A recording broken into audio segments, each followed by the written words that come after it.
Hörmətli izləyicilər, A-Marketsdən hər birinizi salamlayırıq. Bugün sizinlə gündəlik bazar analizini paylaşacağıq. Dolar indeksindən başlayaq.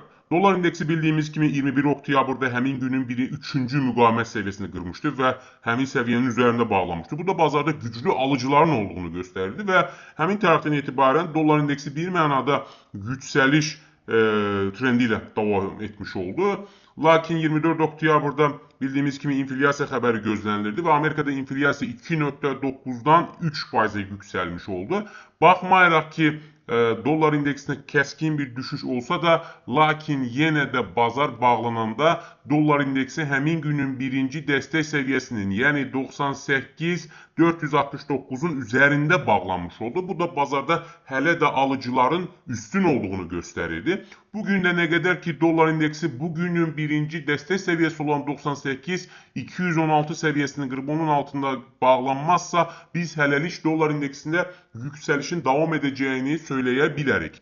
Əlavə olaraq, hörmətli izləyicilər, bu həftə Amerikadan çox vacib xəbər olan federal ehtiyatların faiz dərəcəsi ilə bağlı qərarı açıqlanacaq və faiz dərəcəsinin 4,25-dən 4%-ə endiriləcəyi proqnoz edilir.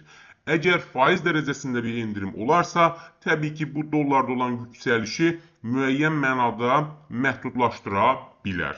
Hörmətli izləyicilər, bir digər maliyyələtimiz avro-dollar valyuta cütlüyüdür. Avro-dollar valyuta cütlüyündə də 21 oktyabrda valyuta cütlüyü həmin günün ikinci dəstək səviyyəsinin qırıb onun altına bağlanmışdı. Həmin tarixdən etibarən bir mənada range içərisində ticarət olundu. 24 oktyabrda Amerikada inflyasiyanın açıqlamasından dolayı kəskin bir yüksəliş olsa da, avro-dollar valyuta cütlüyü də həmin günün birinci müqavimət səviyyəsinin altında bağlanmış oldu. Yəni, bu hələ də alıcıların zəif olduğunu göstərirdi və range içərisində ticarət bir mənada davam edir.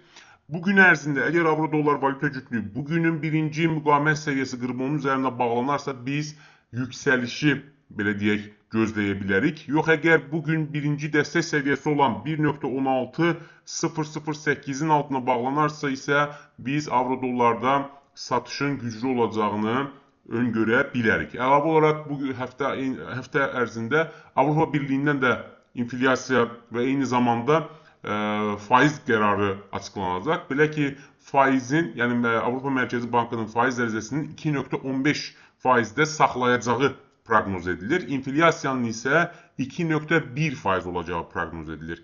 Təbii, Avropa Mərkəzi Bankının faiz dərəcəsində hər hansı bir endirim olarsa, bu avroda aşağı yönlü təzyiq yarada bilər. Hörmətli izləyicilər, bir digər maliyyələtimiz GBP-USD valyuta cütlüyüdür. GBP-USD valyuta cütlüyündə də bildiyimiz kimi 21 oktyabrda satış siqnalı formalaşmışdı. Belə ki, həmin günün ikinci müqavimət dəstək səviyyəsi qırılıb, qiymət həmin səviyyənin altına bağlamışdı. Həmin tarixdən etibarən 1, 2, 3, 4 gündür ki, artıq GBP-USD valyuta cütlüyündə satış baskısı davam edir. Texniki analiz nöqteyi nəzərindən bugünkü birinci müqavimət səviyyəsi olan 1,33-586 səviyyəsi qırılıb onun üzərində bağlanmazsa, biz hələlik GBP-USD valyuta cütlüyündə enişin davam edəcəyini proqnoz edə bilərik. Hörmətli izləyicilər, bir digər maliyyələtimiz qızıldır. Qızılda bildiyimiz kimi 21 oktyabrda yaranan güclü satış siqnalı bir mənada hələ də davam etməkdədir. Belə ki, həmin tarixdən etibarən qızıl yalnız günlər üzrə birinci müqavimət səviyyəsinin altında ticarət edilir ki, bu da hələ də qızılda satışın güclü olduğunu göstərir.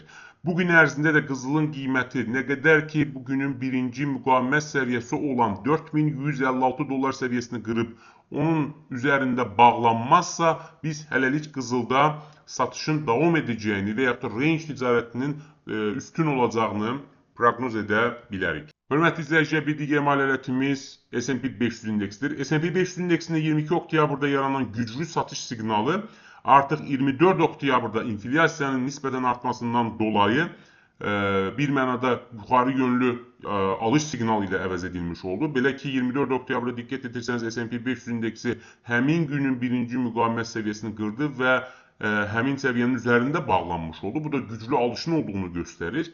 Və bugün ərzində də nə qədər ki, S&P 500 indeksi bugünün birinci dəstək səviyyəsi olan 6788 dollar səviyyəsini qırıb onun altına bağlanmazsa, biz hələlik S&P 500 indeksində yüksəlişin davam edəcəyini söyləyə bilərik. Və əlavə olaraq, hörmətli izləyicilər, bu həftə ərzində Amerikadan federal ehtiyatların faiz dərəcəsini aşağı salması ilə bağlı gözləntilər özünü doğruldarsa, təbii ki, bu S&P 500 indeksinə daha da yuxarı yönlü dəstək vermiş olar. Çünki faiz dərəcəsinin aşağı salınması bazarda likvidliyi artıracaq. Təbii ki, bazarda likvidliyin artması da öz növbəsində səhəm bazarının yüksəlməsində nəticələnəcəkdir.